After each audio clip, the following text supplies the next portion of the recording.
Hello everyone, welcome to Cody Biology. Today we will be talking about a process of the light-dependent reaction in photosynthesis. Let's break it down. This process is the first step in photosynthesis. It occurs in thylakoids and requires sunlight and water, with the product of NADPH, ATP, and oxygen. For students who don't know, NADPH and ATP are just forms of chemical energy. Next, let's look at the anatomy of chloroplast. The green coin-like things in the chloroplast will be thylakoid. It's also where the light-dependent reaction took place. Before we start talking about the actual process, here is a background picture. In this picture, the green membrane-like thing would be the membrane of thylakoid. PS2 and PS1 would stand for photosystem 2 and photosystem 1. I would like to remind you that numbers were named by the sequence they were discovered, and not the order they perform. The green dot on them were chlorophyll, which would be in charge of absorbing light. On the photosystem 2, there were two electrons. The thin red object here is the cytochrome B6F complex, which is just an electron-proton pump, or protein pump. The green things here is an electron acceptor named plastinoid. The red line would be the electron transport chain, and the vase-like thing on the right is the ATP synthase. Now I will start talk about the creation of ATP. It starts with the chlorophyll in the PS2 absorbing sunlight.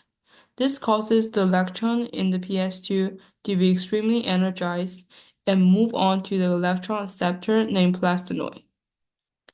Then, a water molecule will be split into oxygen, two electrons, and two hydrogen ions. The two electrons will be replacing the empty space in photosystem 2. The hydrogen ions will stay in the lumen, and the oxygen will be released as waste through stomata. A reminder here is that here the water does not come from the stomata. It comes from the process of transpiration, which is absorbed by the trees or plant's roots. As the two electrons move out by photosystem 2, carried by plastinoid, they travel down the electron transport chain through a lot of protein complexes.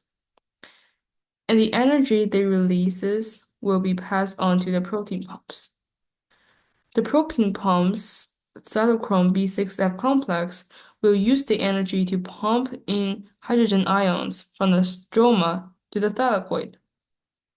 It requires energy as in the end, the hydrogen ions will be moving from low concentration to high concentration against the concentration gradient.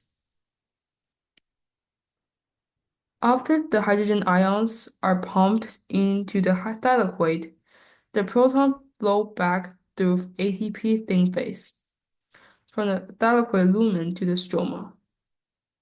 The flow drives the enzyme to synthesize ATP from ADP and an inorganic phosphate. If you remember, there is another product that we're going to make called NADPH.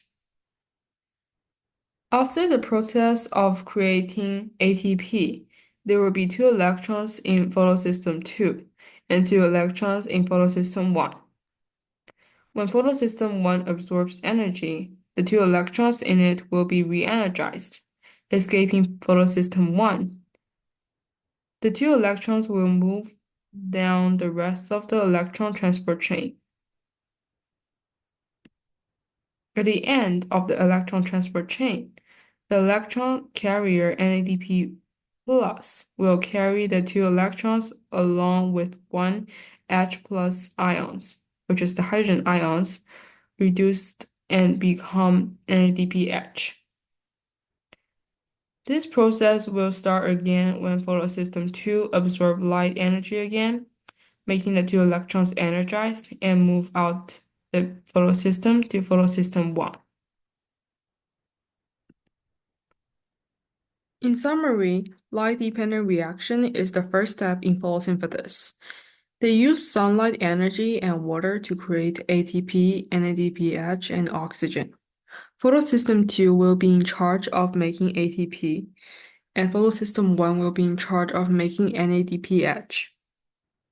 This process is important because it creates the chemical energy NADPH and ATP, which would later be used to create glucose in light-independent reaction, also called Calvin cycle.